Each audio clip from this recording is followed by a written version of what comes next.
네, 아름다운 찬양 감사합니다. 제가 실수로 그 수련회 주보 틀에다가 넣는 바람에 성가대 찬양이 빠졌습니다.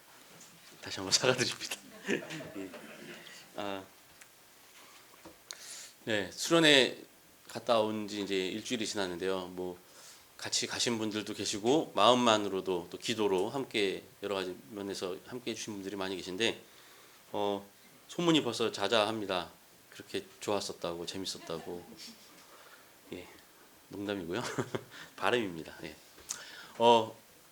이제 아주 신나게 수련회를 갔다 와서 그런지 한 주 동안 좀 멍한 몸 상태였던 것 같습니다. 예, 다들 피곤하셨죠? 예, 아니시군요. 제가 가장 어린 제가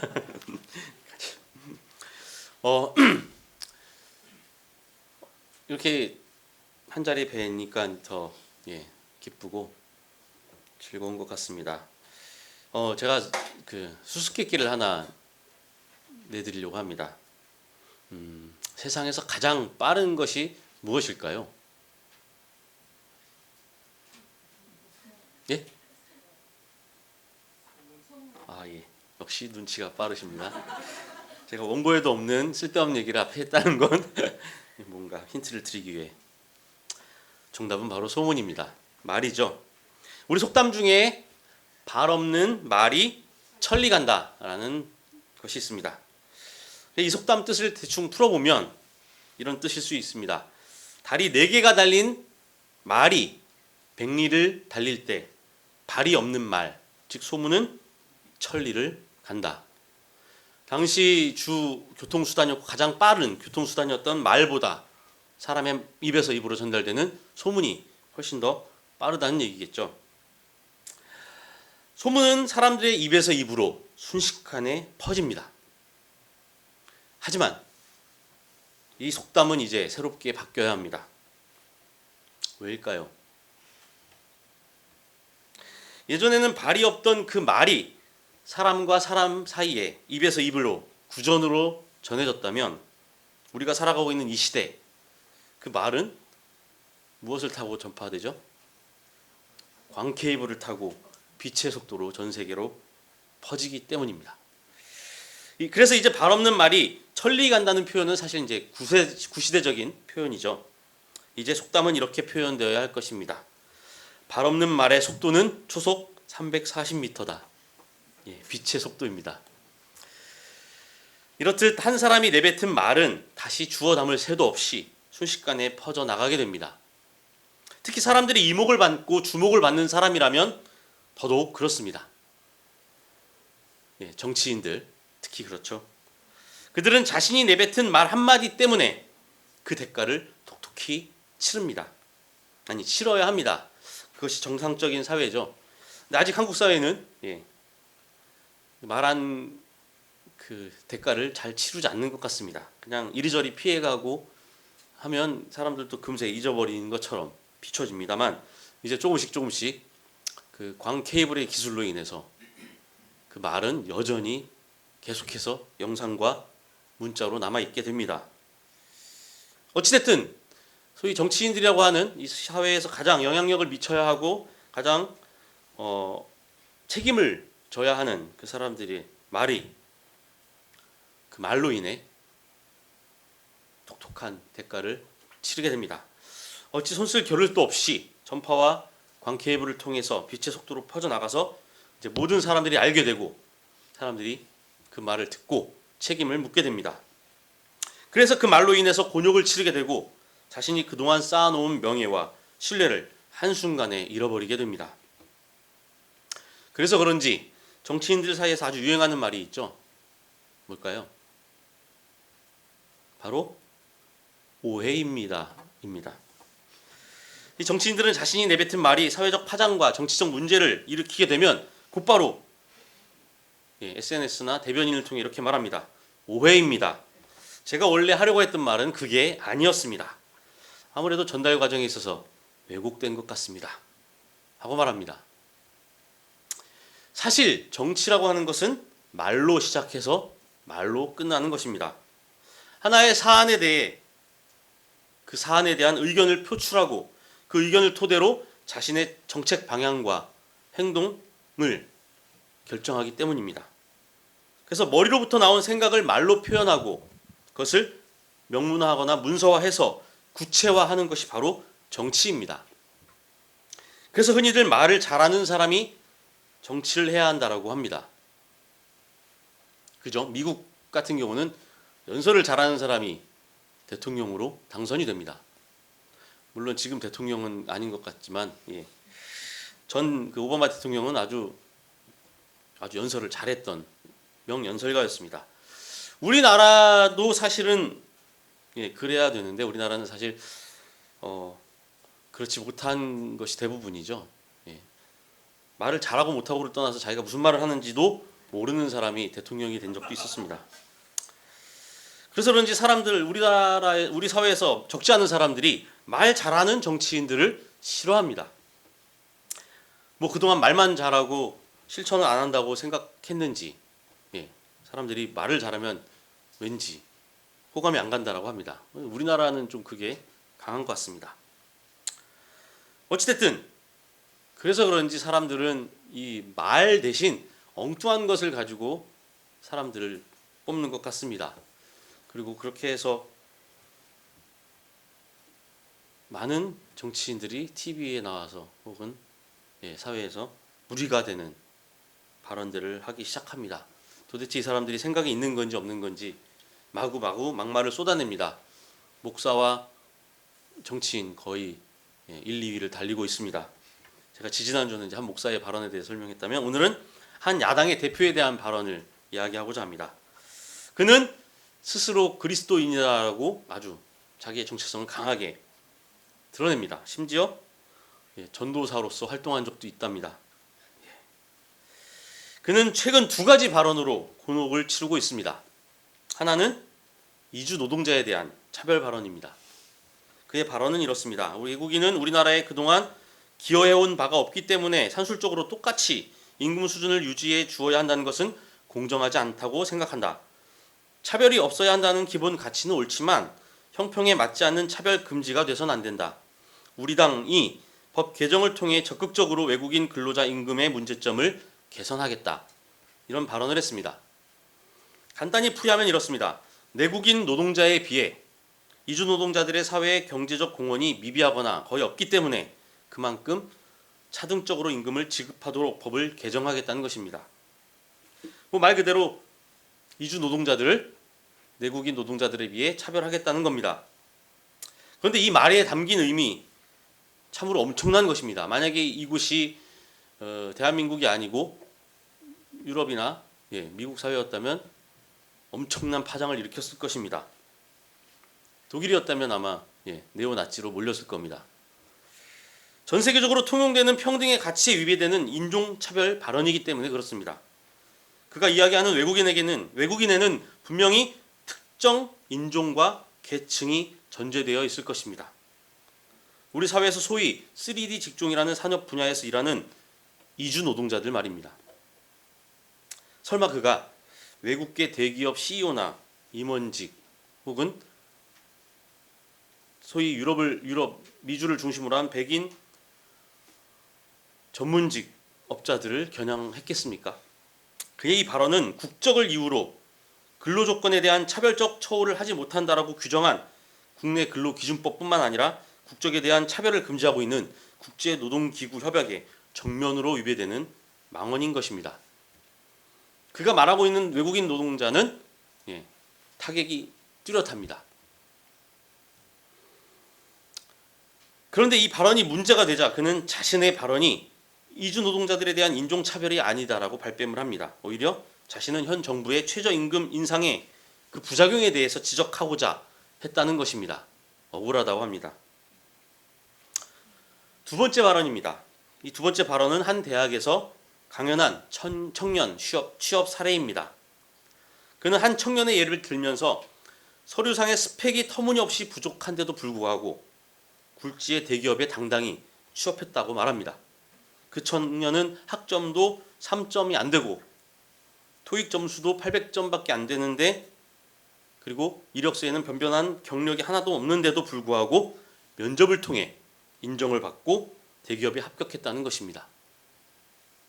뭐 여기까지는 그러려니 할 수 있습니다. 저도 가끔 대학에서 강의할 때 제 학부 때 학점을 얘기합니다. 이런 사람도 공부하면 예, 이런 식으로 얘기합니다. 뭐 그럴 수 있습니다. 그죠? 그런데 그 사례 말미에 그 청년이 바로 자신의 아들이다라고 당당히 밝혔습니다. 이 땅의 모든 청년들이 취업을 위해서 대학 학점에 목매고 온갖 스펙을 쌓기 위해서 피나는 노력과 고생을 하는 이 현실 앞에서 그는 당당히 내 아들은 그런 것 없이도 대기업에 취업했습니다 라고 자랑한 것이죠. 놀랍습니다. 그는 자신의 아들이 혹은 자신이 지금 부정 취업 의혹을 받고 있다는 사실을 전혀 몰랐었던 것일까요? 아니면 알면서도 일부러 그런 것일까요? 참으로 이해할 수 없는 부분입니다. 본인의 입으로 확인을 해준 셈이 돼버렸습니다. 이 발언이 문제가 되자 그는 당 대변인을 통해 스펙이 아닌 혹은 성적이 아닌 특성화된 역량을 쌓아야 한다는 취지로 발언했다고 또 억울하다고 합니다. 그는 왜 이런 말들을 했을까요? 우리는 그가 단순히 이런 발언들이 문제될 줄 몰라서 내뱉은 말이라고 볼 수 있을까요? 아닙니다. 그의 말은 바로 그 자신의 생각과 삶을 반영한 것으로 보아야 합니다. 검사까지 했던 대한민국 검사까지 했던 사람이 모자라서는 아닐 겁니다. 아마 그의 삶이 그의 사고 자체가 그런 말을 할 수밖에 없도록 만들었을 것입니다. 한편으로 인간에게 있어서 말은 존재의 얼굴입니다. 우리는 말을 통해 우리의 생각을 드러냅니다. 그리고 그 생각은 우리 자신의 삶의 경험 가운데서 끊임없이 축적되는 것입니다. 따라서 말이라고 하는 것은 자신을 그대로 드러내준다라고 할 수 있습니다. 또 다른 한편으로 말이라는 것은 아주 모호해서 자신의 존재를 숨겨주는 역할을 하기도 합니다. 우리는 거짓말로 자신을 보호하기도 하고 은폐하기도 합니다. 교묘한 말과 과장된 말로 자신의 의중을 숨기거나 포장하기도 합니다. 따라서 말 그 자체만으로는 한 사람의 존재를 온전히 파악할 수 없을 때가 많습니다. 이처럼 말이라고 하는 것은 때론 우리 자신을 드러내주기도 하지만 방어해주기도 합니다. 우리 말을 통해 나 자신의 뜻을 전달하기도 하지만 오히려 그 말을 통해 나의 진의 자체를 숨기기도 합니다. 이것이 바로 말의 양면성입니다. 우리는 이러한 말의 양면성을 통해 그리고 그것을 잘 드러내는 그 정치인의 발언을 통해 그가 드러내고자 하는 것과 숨기고자 하는 것을 찾아낼 수 있습니다. 그가 자신의 말을 통해 드러내고 있는 것은 뭘까요? 그것은 바로 그가 정치를 통해 성취하고자 하는 욕망일 것입니다. 그는 이주 노동자들에 대한 혐오를 이용해서 자신에 대한 정치적 지지를 일부 계층들에게 이끌어내고자 했던 것입니다. 그리고 취업난에 시달리고 있는 청년들에게 얄팍한 희망을 불어넣고 자신이 혹은 자신만이 그 희망을 실현해 줄 수 있는 유일한 인물이다라는 것을 과대 포장함으로써 청년들로부터 지지를 얻기 위해 했던 것입니다. 반면 그가 자신의 말을 통해 감추고자 한 것은 무엇일까요? 그것은 바로 자신의 무능과 거짓입니다. 오직 혐오와 차별을 조장해야만 살아남을 수 있는 정치인으로서의 무능을 그대로 드러내고 있습니다. 또한 그동안 자신의 사회적, 정치적 위치를 이용해서 사리사욕을 챙긴 거짓된 삶의 모습을 감추려고 했던 것입니다. 이러한 그의 말은 그 자신의 존재와 생각 그리고 삶 자체를 우리에게 적나라하게 보여주고 있습니다. 그리고 그 말은 빛의 속도로 퍼져나가 정치적으로 그리고 사회적으로 큰 파급 효과를 일으키고 있습니다. 인간의 말은 이렇듯 작은 혀에서 시작되지만 그 어떤 것보다도 빠르고 멀리 퍼져나가 엄청난 영향을 미치게 됩니다. 이처럼 말을 할 수 있도록 하는 우리의 혀는 숲 전체를 태우는 작은 불씨처럼 우리의 온 존재를 더럽힐 수 있습니다. 혀는 우리 몸의 신체 기관 중 가장 작은 것에 속하지만 그 작은 혀로 인해서 파급되는 효과는 우리의 몸과 정신, 영혼, 그리고 나 자신뿐만 아니라 다른 사람에게까지도 엄청난 영향을 미치게 됩니다. 그리고 그 작은 혀는 선과 악의 양면성을 모두 가지고 있습니다. 우리는 이 혀로 주님이신 아버지를 찬양하기도 하고 또 이 혀로 하나님의 형상대로 지음받은 사람들을 저주하기도 합니다. 야고보서 3장 9절 말씀입니다. 그리고 혀의 이러한 양면성은 결국 우리 자신의 우리 존재의 양면성 그 자체를 그대로 드러내주고 있습니다. 우리는 우리의 입을 통해 하나님을 찬양하기도 하고 남을 헐뜯기도 합니다. 우리는 한 입으로 사랑을 말하기도 하고 저주를 말하기도 합니다. 우리는 똑같은 입술로 진실을 말하기도 하고 거짓을 말하기도 합니다.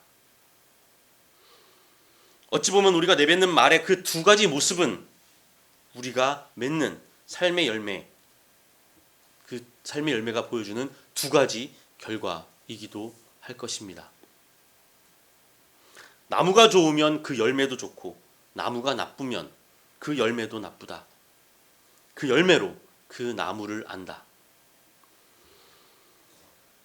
우리가 내뱉은 말은 바로 우리가 맺는 열매입니다. 이 말이라고 하는 것은 단순히 입으로부터 흘러나오는 언어적인 표현만을 의미하는 것이 아니기 때문입니다. 그것은 우리의 생각과 우리의 행동, 더 나아가 우리의 존재 자체를 드러내주는 척도입니다. 우리의 말과 생각 그리고 그것을 통해 드러나는 우리의 행동은 바로 우리의 정신과 삶을 타인에게 그대로 보여주는 거울입니다. 때문에 예수는 악한 영혼에서 좋은 말이 나올 수 없듯이 선한 영혼에서 악한 저주의 말이 나올 수 없다라고 한 것입니다. 우리의 존재는 말을 통해 그대로 표현됩니다. 따라서 우리는 우리가 내뱉은 말과 생각, 행동에 근거하여 평가될 수밖에 없습니다. 우리가 무심코 내뱉은 말은 우리가 하나님 앞에 서는 그날 우리를 평가하고 심판하는 증거 자료가 됩니다. 우리가 한 말로 인해 유죄 혹은 무죄가 결정된다는 것입니다. 때문에 우리는 언제나 나 자신과 서로에게 책임 있는 말을 해야 합니다. 그것이 바로 하나님 앞에 하는 것이기 때문입니다. 우리는 보이지 않는 하나님 앞에서 하나님이 있는 그대로 살아가는 존재입니다. 그렇기 때문에 우리는 우리의 존재에 상응하는 열매를 맺어야 합니다. 우리가 하나님에게 속한 사랑이면 우리의 말은 바로 하늘의 열매로 맺힙니다. 하지만 우리는 여전히 그 혀의 양면성을 인정하고 또 지니고 살아갈 수밖에 없는 존재입니다. 우리는 여전히 그 존재의 두 가지 모습을 가지고 살아가는 존재입니다. 저주와 사랑, 진실과 거짓, 불의와 정의, 이 둘 갈래길에서 우리는 우리의 실존은 아직도 갈팡질팡하고 있습니다. 내 안에 꿈틀대는 욕망과 충동이 자꾸만 나의 혀를 간지럽히고 있습니다. 우리는 매일 매 순간 그것 때문에 흔들리고 있습니다. 하지만 우리에게는 믿음이 있습니다. 이 믿음은 바라는 것들의 확신이요 보이지 않는 것들의 증거입니다. 믿음은 단지 우리가 하나님을 통해 바라고 욕망하는 것이 이루어질 것이라는 확신이 아닙니다. 그것은 오히려 하나님을 통해 요구되는 것을 우리가 실현할 수 있을 것이라는 자신에 대한 신뢰입니다. 그리고 그 과정에 있어서 하나님이 우리와 함께 하시고 도우실 것이라는 하나님에 대한 신뢰입니다. 따라서 그것은 보이지 않지만 우리를 통해 드러날 수밖에 없습니다. 따라서 바로 우리가 그 믿음의 증거가 됩니다. 우리는 이러한 믿음 위에서 우리의 삶의 양면성을 극복할 수 있습니다. 우리 마음속에 지독한 시기심과 경쟁심이 있습니다. 우리는 이로 인해 진리를 거스르고 거짓을 택하기도 합니다. 우리로 하여금 혼란에 빠지게 하고 악한 말과 행위를 하도록 이끌기도 합니다. 그리고 성서는 오늘 이것을 땅의 열매라고 말하고 있습니다.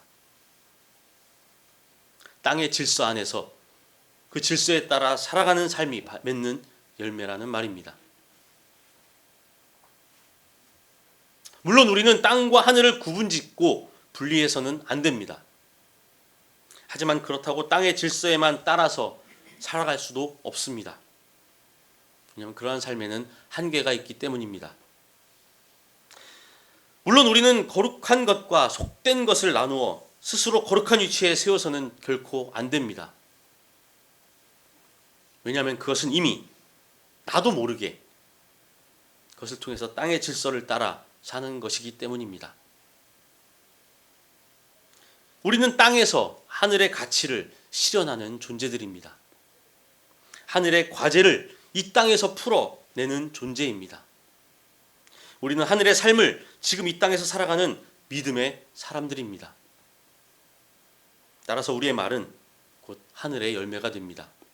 우리의 행동은 하늘의 열매가 됩니다. 우리의 삶이 바로 하늘의 열매가 됩니다. 우리는 평화를 이루는 사람들로 모였습니다. 그리고 우리가 이 땅의 평화를 위해 하는 말과 행동은 결국 정의로 드러나게 됩니다. 그것이 바로 하늘의 열매입니다. 우리는 지금 이 시간, 이 자리, 이 땅에서 하늘의 열매를 맺는 들꽃으로 모였습니다. 우리 안에서 하나님의 사랑과 정의와 평화가 들꽃처럼 피어나기를 바랍니다. 다 함께 침묵하겠습니다.